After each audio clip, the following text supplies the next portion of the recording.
Just as an announcement, you've got a homework assignment that will be due the Thursday after Thanksgiving break, so that's 2 weeks from today. In case you didn't get the announcement, so the lab that we did this week, the jet impact, that lab is not due next week. It's due the week after next. So, I mean, you can submit it whenever you want, but you don't have to work on it during the Thanksgiving break. We're going to be talking about some of the ideas in Chapter 7 now. We only have 2 more chapters left in the semester. Majority of our time is going to be here in Chapter 7, and then we'll have 1 or 2 class meetings where we discuss Chapter 8. Thus far, we've been talking about mechanical forces on a fluid without considering energy losses. So we've been able to discuss the effects of pressure, gravity, shear stress, and for instance, when we're using Bernoullis equation, we could use each of these to calculate how pressure changes as a function of changing velocity or changing elevation. But if we want to expand and start talking about fluid flow over time, and in particular the effect of energy loss, then we can start to tackle more complicated problems like the amount of power that is consumed to move a certain quantity of fluid a certain distance or up a certain elevation, or to cause a pressure to occur in a pipe network. We no longer have to apply Bernoullis equation to 2 locations that are very close to each other. Remember, there are some assumptions behind Bernoullis equation that are never really true. We'll refresh our memories on the specific 4 assumptions behind Bernoullis equation. But to get around the fact that Bernoullis equation is never really fully honored, we've only been applying it across very short distances, because if the 2 points were too far apart, then pipe friction started to be a major factor. So we want to come up with a way of actually handling those real-world effects and being able to predict pressure that does include the effects of pipe friction. And so once we do that, we can also find out how quickly fluids flow when you know that you've got a certain elevation difference between tanks, or when there's an orifice at the outside of a tank and fluid is going through it. Also, when you are working on the pipe rack, you've only so far used the taps that are corresponding to pipe friction, but there's also some taps there that we'll do a demo on towards the end of, well, when we get back from the break, we'll do a demonstration that looks at local losses due to bends and obstacles and different types of valves, and how much energy is lost as flow goes through these localized spots where pressure can be reduced due to turbulence. All right, Bernoullis equation and energy equation are deceptively similar, but they are fundamentally different. So let's compare and contrast. So here's Bernoullis equation, and remember there are a couple of assumptions that we have to acknowledge before we can use Bernoullis equation. So it relates the velocity head and piezometric pressure. Anybody remember one of the 4 assumptions that we have to keep in the back of our mind when we're using Bernoullis equation? Okay, for a fluid that's inviscid, what does that mean, a fluid that's inviscid? A fluid with no viscosity. And we assume that because Bernoullis equation has no terms in it that accounts for friction. And so the only fluid that's not going to experience friction loss would be some hypothetical fluid that has no viscosity.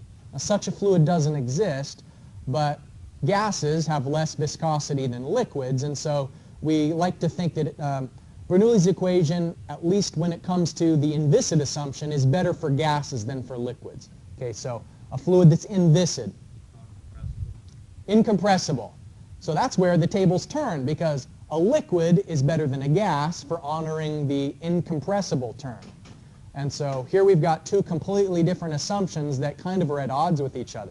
So an inviscid fluid that's incompressible along a streamline and for steady flow. Those are the 4 assumptions. Here is the energy equation. It doesn't have those same assumptions. In the next slide, we'll look through and dissect each of the terms and sort of highlight some of the differences between Bernoullis and energy. But I wanted to point out that in this energy equation, it's relating the total energy at 2 points And the fluid can be viscous, but we still are assuming that it's incompressible. So that hasn't changed. Bernoullis equation is often used for gases. The energy equation we're going to apply for the rest of the course almost exclusively to liquids. It's going to be applied for flow in a pipe, and then there are some additional terms there that account for the addition and extraction for energy above and beyond energy losses due to pipe friction. Okay, so in Bernoullis equation here, 1 and 2, it basically didn't matter what you chose as 1 and what you chose as 2. There wasn't any particular convention or assumptions behind 1 and 2 that you needed to keep track of. You know, Euler's equation, for sure, you have to keep track what is 2 and what is 1. Bernoullis, that wasn't the case. Now here in the energy equation, we assume that the flow goes from 1 towards 2. And that little note isn't in your printouts if you're printing out the notes. I just added that this morning because I wanted to emphasize that that's an important assumption, is we assume that the water flows from 1 towards 2. And the reason why there's that directionality there is you'll notice there's different things on each side of the equation. With the Bernoulli equation, the left-hand side and the right-hand side had the same terms. There were 3 terms. There's the pressure head, velocity head, and elevation head. And they were identical on the left and the right. But the energy equation, it's not identical. Both terms do have a velocity head. Now, it's a little bit different than when we were in the Bernoullis equation, because Bernoullis equation was applied at a point. Remember, it was along a streamline, so location 1 really was just a single point in a flow field. Here in the energy equation, we're not saying it's for a single point, it's for a cross-sectional location. So we're applying this for a pipe, and we're not saying that it's an exact spot in the pipe, but rather it is a certain distance away from the other location in the pipe. In other words, it's for a cross-section. So V bar just means the average velocity across the cross-section of the pipe at a certain spot of interest. H sub P is on the left-hand side of the equation because that is where energy is being added between 1 and 2.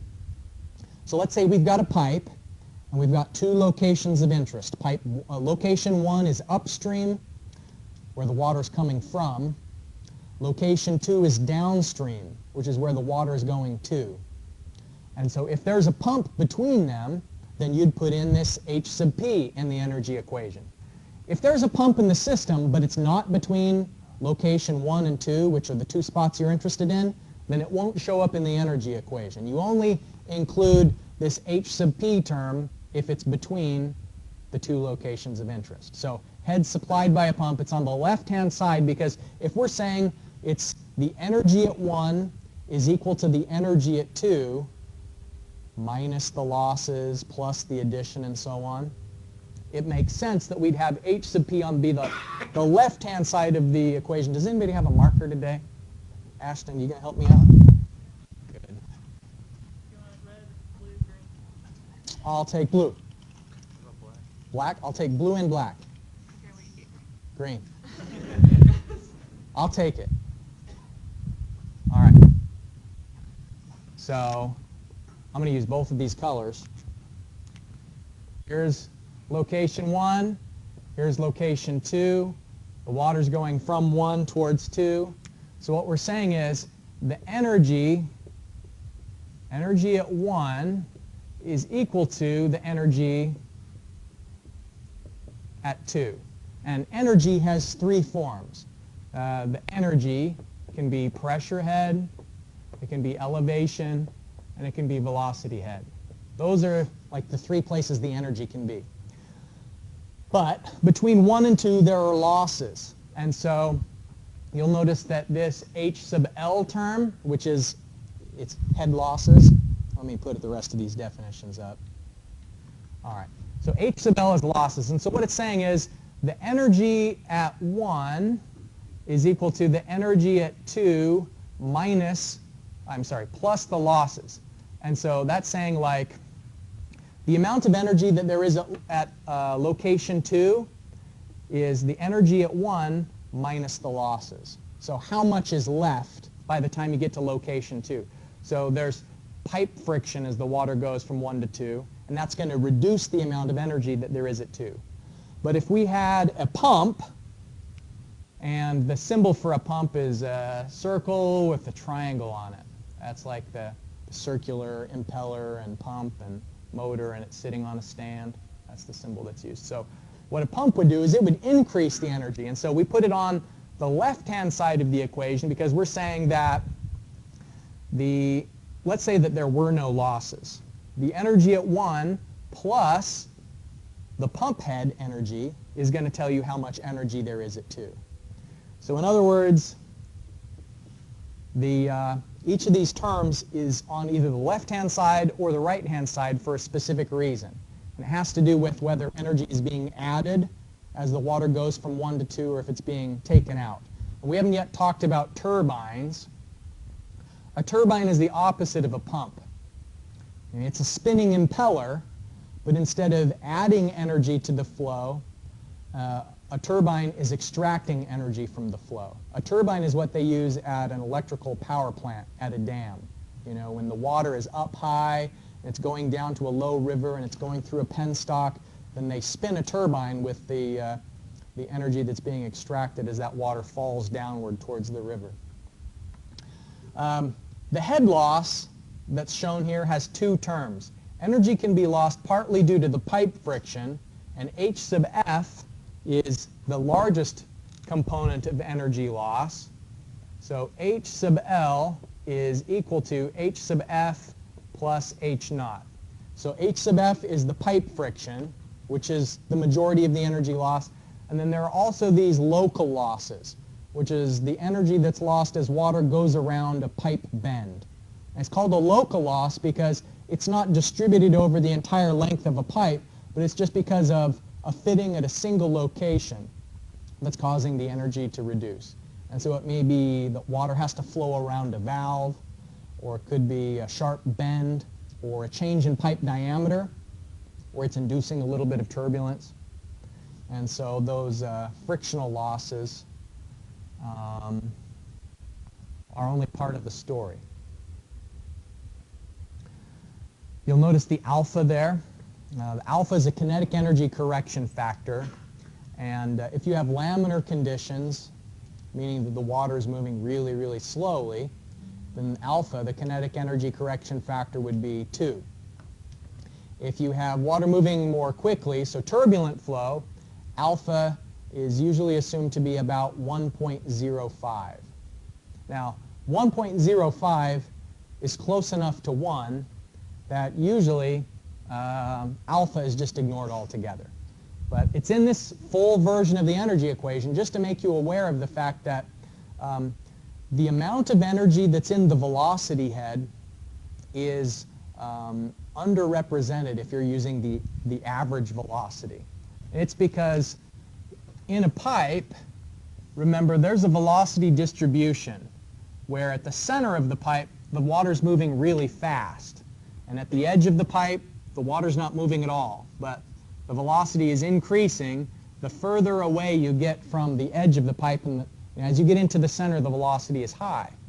And so if we want to know how much energy is in the water in terms of velocity head, if you're just using the average velocity, and you're saying, let's use the average velocity v squared divided by 2g, you actually need to correct it because this is a nonlinear thing, and so there's a little bit more velocity head than using the average velocity would actually imply. So multiplying that by 1.05 kind of corrects for this parabolic shape of the velocity profile. If it's actually parabolic, you'd only see a truly parabolic shape if it was laminar conditions, and that's when you use the alpha is 2. But even when conditions are turbulent, there is a velocity profile that's higher in the middle than it is in the edges. And so the average would kind of underrepresent how much kinetic energy there really is. Now, we don't need to get too wrapped up in it. The bottom line is that this may be the last time you actually see the alpha in the energy equation. Most of the time I'm going to omit it. But if you really are being precise, you can include that kinetic energy correction factor and 1.05 as its value. Any questions about the energy equation so far?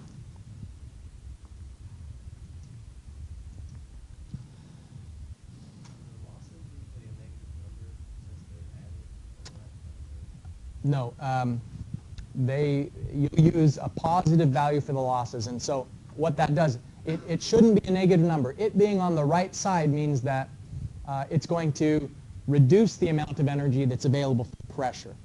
So think about if we have let's simplify this down to a pipe where the velocity isn't changing and where it's a horizontal pipe. Okay, so here's a horizontal pipe with a constant diameter. And here's location 1, here's location 2. Okay, so what we're saying is the pressure head at 1 is equal to the pressure head at 2 plus the losses. So we want it to be a positive value on the right-hand side so that P2 would be lower than P1.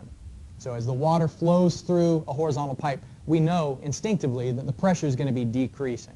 I mean, that's why the water is flowing from one spot to the other, is water flows from high energy towards low energy. So the pressure has to be decreasing in the direction of flow, and the way we set up the equation to make that happen is P1 is going to be bigger than P2 if we add the losses to the right-hand side of the equation. Yes? This H sub P value, assuming the pump is higher than the second one, right? That's a good question. The pump, no, it's not assuming anything about the elevation of the pump. We could have, okay, here's 2, and here's 1, and we could put the pump anywhere. And the energy equation doesn't know or doesn't care what the elevation of the pump is. Now, the elevation of the pump may be a factor if we want to analyze cavitation potential. We've talked about cavitation before. But as long as the pump is between 1 and 2, then we're just going to plug it into the formula with whatever pump head it is. But it doesn't have to be higher or lower than either of the locations. It's fully independent. Other questions?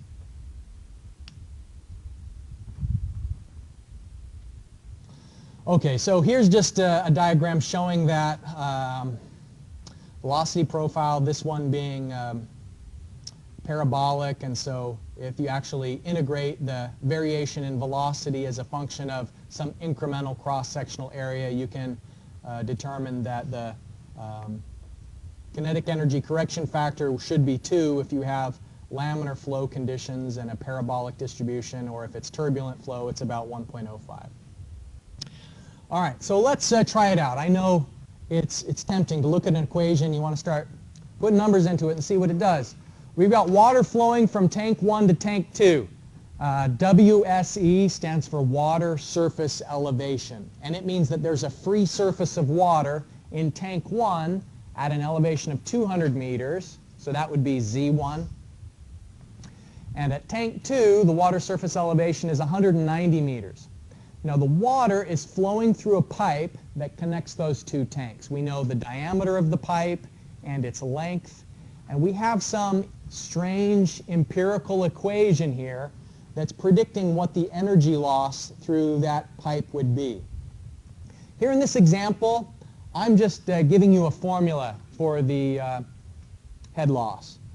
We'll actually spend probably the first 2 weeks of hydraulic engineering, CE 331. We'll spend the first couple of weeks learning how to come up with what's the actual head loss amounts. So doing that in a realistic way is beyond the scope of just our introductory view of the energy equation.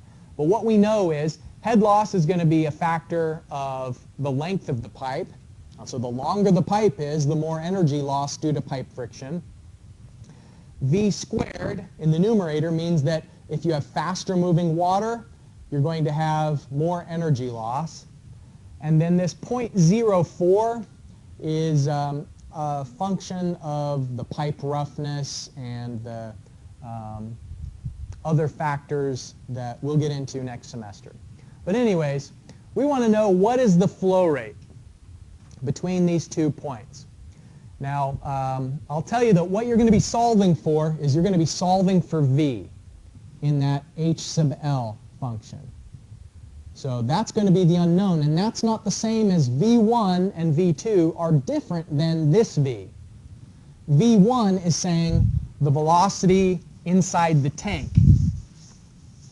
And it's a smart habit, as we've discussed previously, to select location 1 and location 2 at spots where you know lots of things. Now, you're going to have to be plugging numbers into this equation, and you don't want to choose a bunch of unknowns. So it's a good practice to select locations where you know things. And remember, 1 is where the water is going from.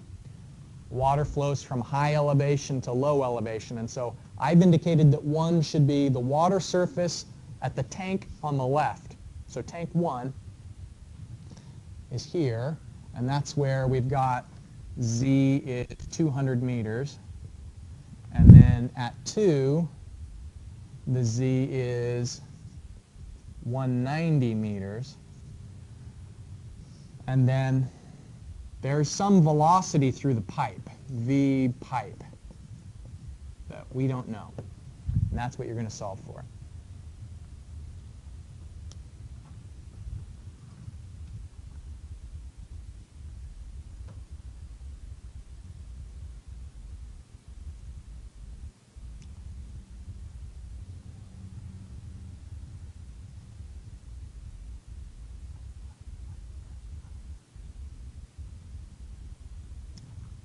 All right.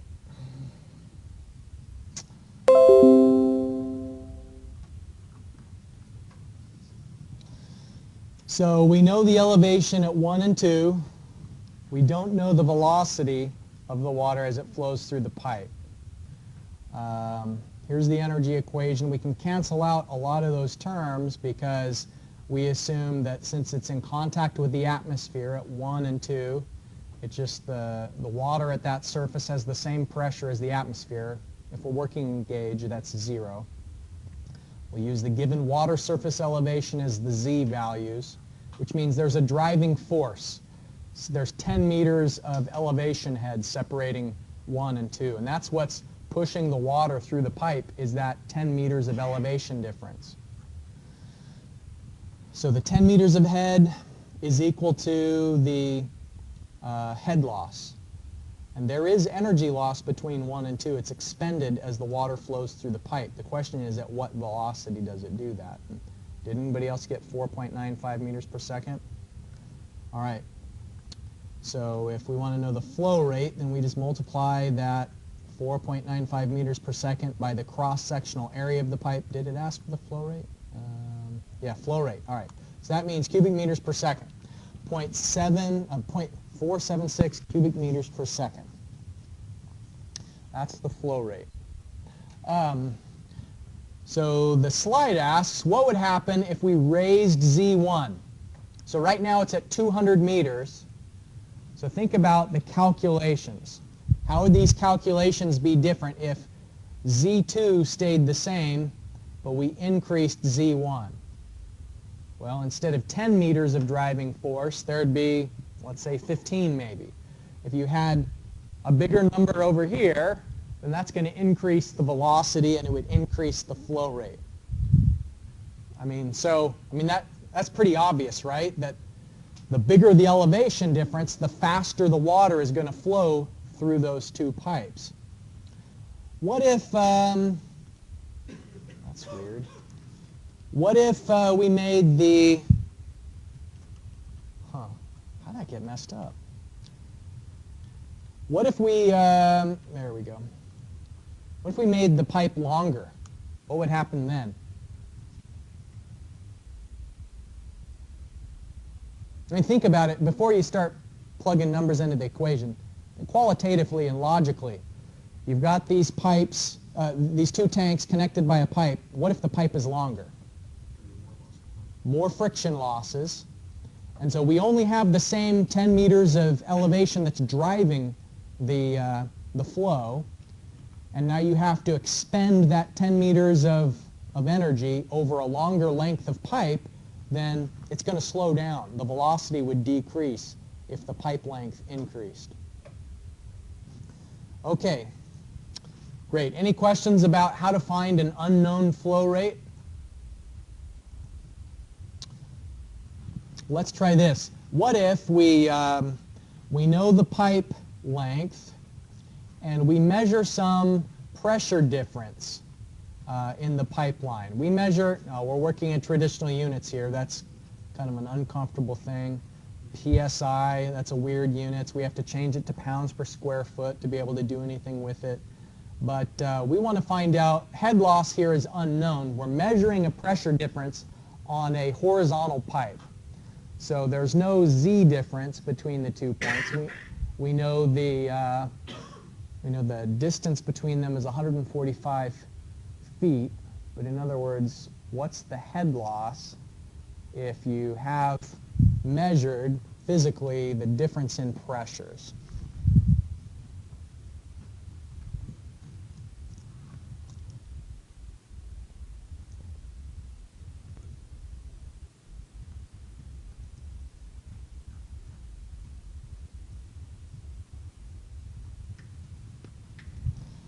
We have to convert the 25 psi into pounds per square foot. And so to do that, you have to multiply by 144, because remember, in 1 square foot, there's 12 inches on one side and 12 inches in the other. So there's 144 square inches in 1 square foot. So that turns out to be a pressure difference of 3,600 pounds per square foot. So that's the delta P, and then we have to divide it by the unit weight of water, which is 62.4 pounds per cubic foot. So just between these 2 points, there's 57.7 feet of head loss.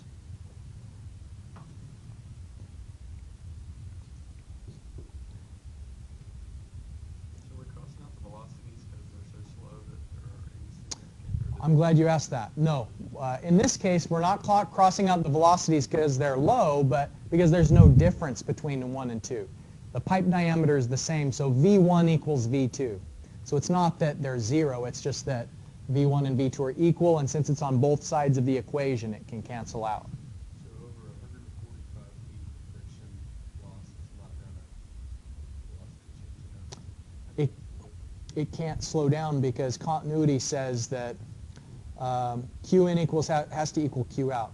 That's a good question. You know, the pressure is decreasing, but the velocity is not. The energy is in one of 3 places. The energy can be in the elevation, it can be in the velocity, or it can be in the pressure. And as the water flows through this pipe, friction loss is taking energy out, but the only thing that's decreasing is the pressure. The elevation isn't decreasing because it's a horizontal pipe. The velocity can't decrease because then the continuity principle would be violated. Q in would not equal Q out if the velocity was decreasing, but the pressure is continually dropping between those 2 points. If you have a really long pipe with the same diameter, you could have temperature. Well, if it was connected to a pump, it could, but not if it wasn't. Because what would happen is, let's say that we have, so the question was, like, what if you have a really long pipe? And we know that if the pressure keeps going down, what about when it goes negative? And what about when it goes below the vapor pressure, right? So let's say we've got a tank with a long pipe on it, and let's take a look at what's happening. Okay, so here's a long pipe. I'm tempted to go over onto that screen, but I don't know if Dr. Michelson wants to clean up after me again. He already did it once. You guys didn't rat me out, right? Okay. So pressure is decreasing. Now, if this is a jet, so here the water's coming out and it's open to the atmosphere, the only thing, the driving force for flow is there's elevation here. Here's our Z1, and here's location 2. And so we've only got the elevation difference to drive the flow. So this is a graph of my total energy, and it eventually will hit the pipe. And so the pressure is never going to go below gauge pressure, and it can't approach the vapor pressure. So there won't be cavitation. But if I had like a pump that was sucking the water out of that tank, then it could go negative to the point where it's below the vapor pressure and cavitation could occur. But otherwise, if it's just a natural system that is in equilibrium with the atmosphere, then there wouldn't be cavitation.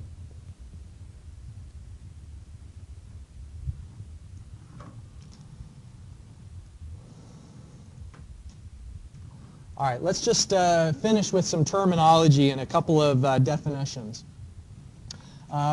As water flows through an enclosed system, and if the diameter is changing, and if we're accounting for frictional losses, the pressure is going to change.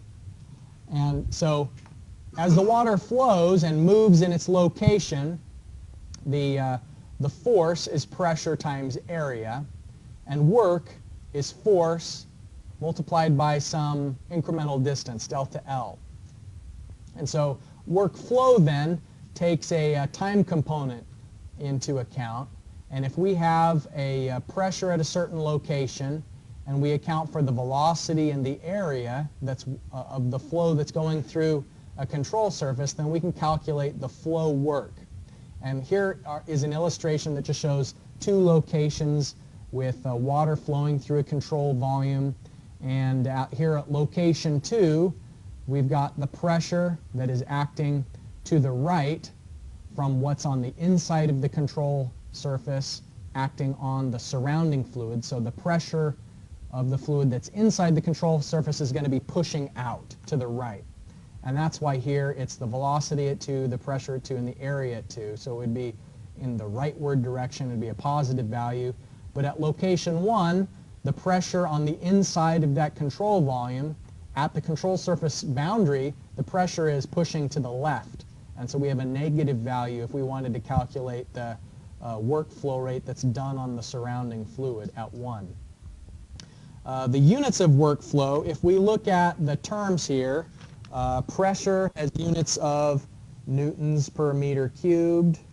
The velocity has units of meters per second, and area has units of meters squared. So that would be meters cubed in the numerator, meters cubed in the denominator. So it ends up to be newtons per second are the units of workflow.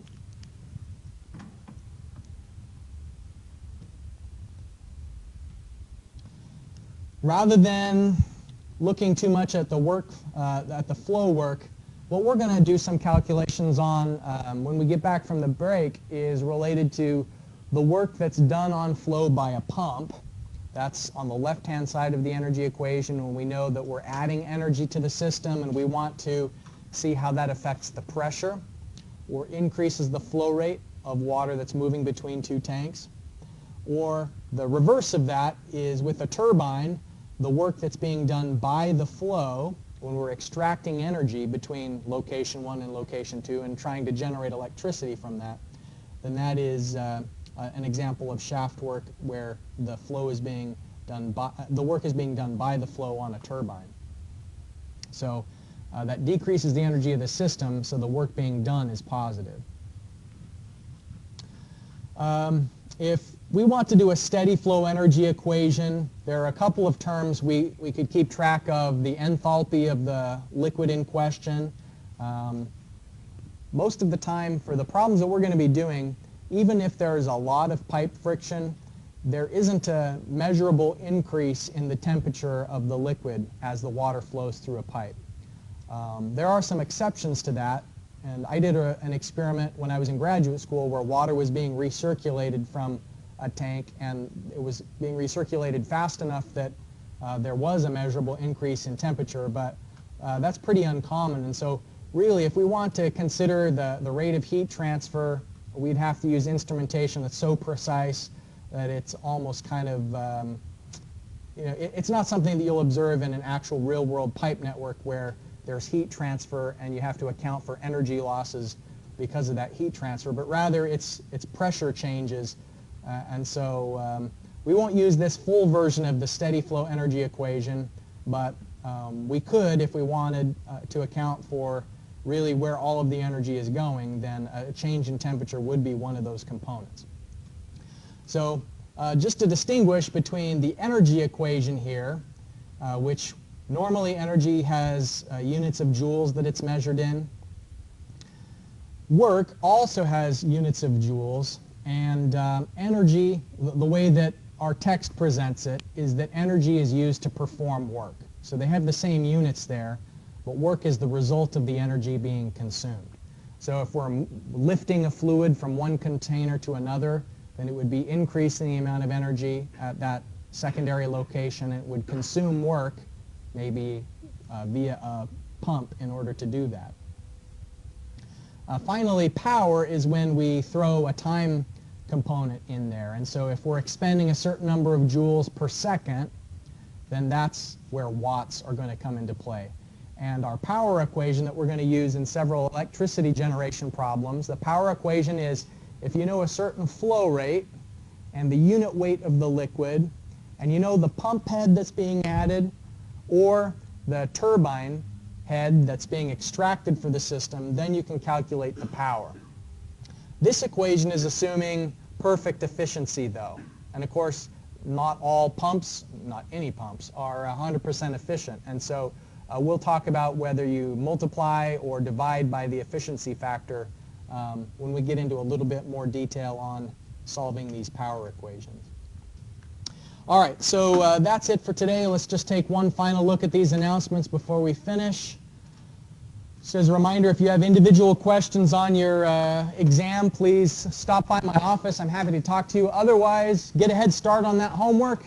It'll be due the Thursday after break. Have a good Thanksgiving.